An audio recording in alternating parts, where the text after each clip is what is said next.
What is going on, guys? Today we are going to be going over a $1,200 gaming PC at the start of April of 2023.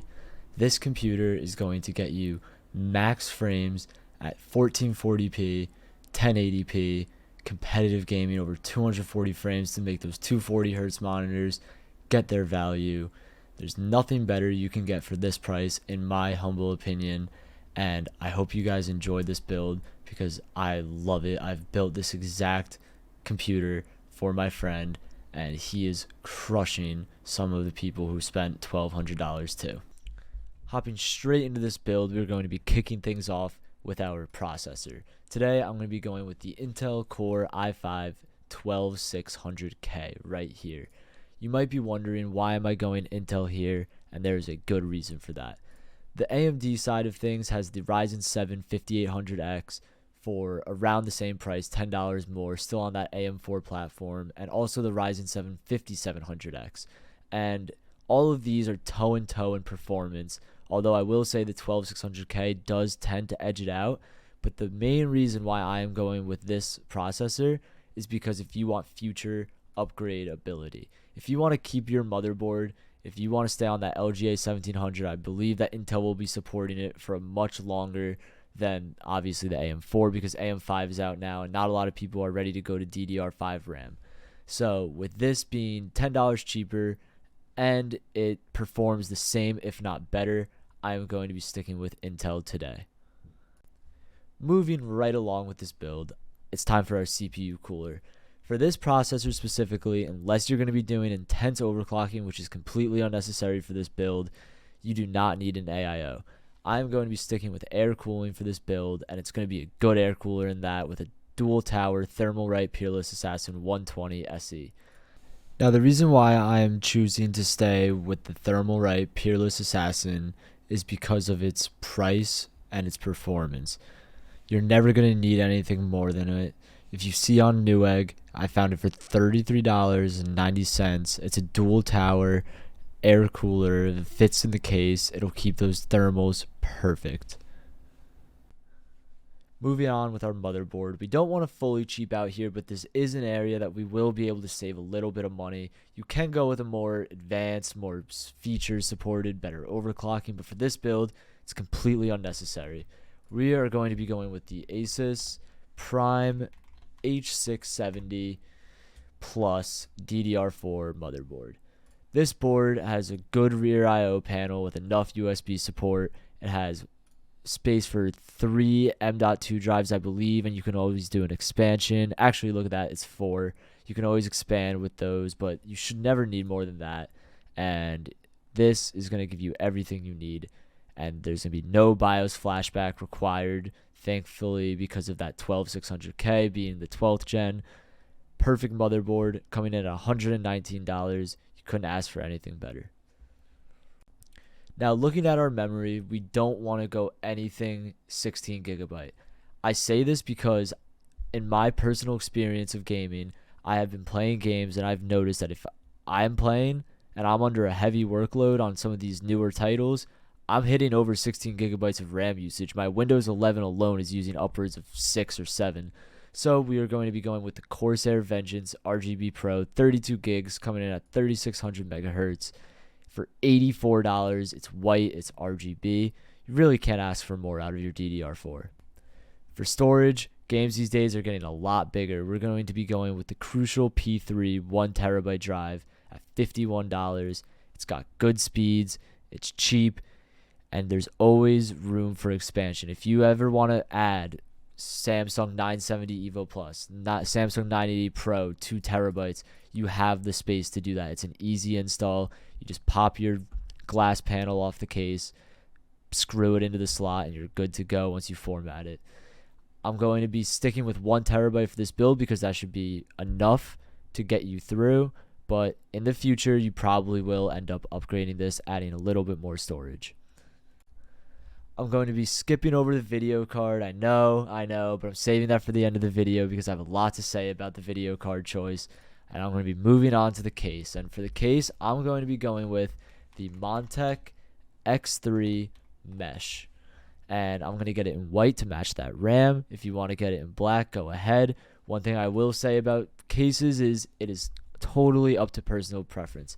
I've built in this case, and I personally had a great experience building in it. It has fans. It has fan support for the top panel. It's got an exhaust fan in the back, and can't really ask for more. It's got a mesh front, great airflow. I had a great experience building in it. Easy to wire manage. Good space for the power supply wires, because that is always a pain. Fits our motherboard, fits our graphics card, and you are good to go. I will say though, do not spend anything over $90 on your case for this build. Unless you really want it, then that's all you, but save that money for your graphics card. It'll be much more worth it in the long run when you see what we end up with in this build. For the power supply, we do not want to completely cheap out. You want to make sure that your power supply is not going to light your house on fire. And today we're going to be going with EVGA SuperNOVA 750 watts, the G5, and it's 80 plus gold, coming in at $124.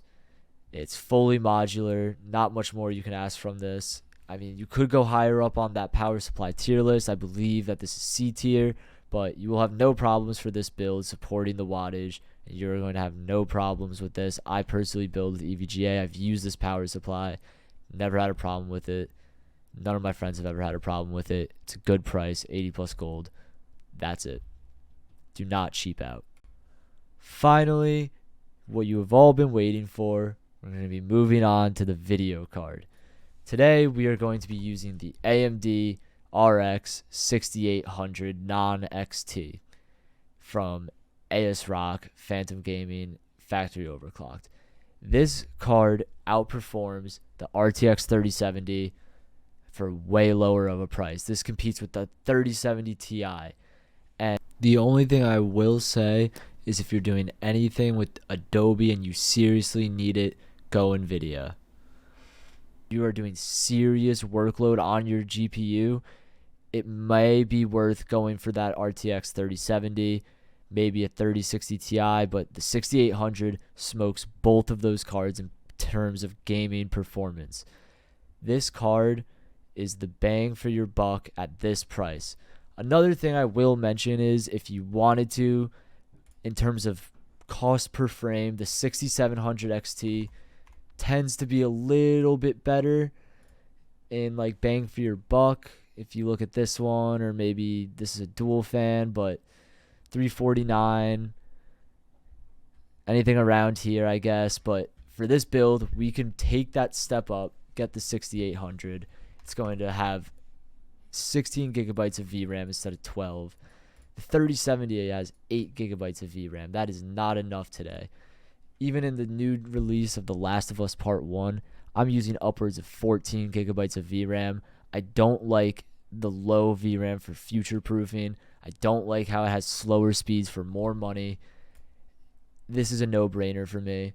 NVIDIA at this price point is getting absolutely destroyed by AMD, and it's not even close. The cheapest 3070 is from Gigabyte right here, coming at $631. You can see that there are the 3070 LHR models. All that means is that it has a lower hash rate. It prevents crypto miners from using them because that's what you need. But you are looking at a much higher price.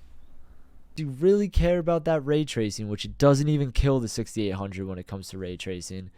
Go with the AMD. Ray tracing is, personally, I have an RTX 4090.